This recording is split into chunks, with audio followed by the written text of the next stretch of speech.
छत्रसाल बुंदेला हा शिवाजीराजांच्याकडं आला 1671-72 चंपतराय बुंदेल्याचा मुलगा, कालिका कुमारीचा मुलगा. चंपतराय वारला, कालिका कुमारीनं आत्महत्या केली.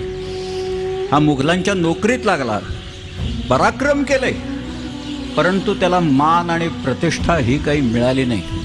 त्याला मान आणि प्रतिष्ठा अभिप्रेत होती. त्याच्यासाठी तो म्हणाला आपण शिवाजी महाराजांच्याकडे जाऊ आणि आपण आपलं काम करू. म्हणून तो आला महाराजांच्याकडे आणि महाराज त्याला म्हणाले, तुम्ही क्षत्रियांचे मुकुटमणी आहात, तुम्ही बुंदेलखंडाचे राजे आहात, मी तुम्हाला नोकरी देईन, पण तुम्हाला मान आणि प्रतिष्ठा जी अभिप्रेत आहे ती माझ्याकडं नोकरी करून मिळणार नाही.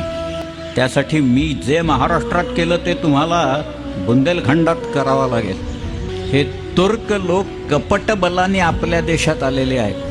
त्यांच्यावर माझी तलवार ही सदैव उगारलेली आहे.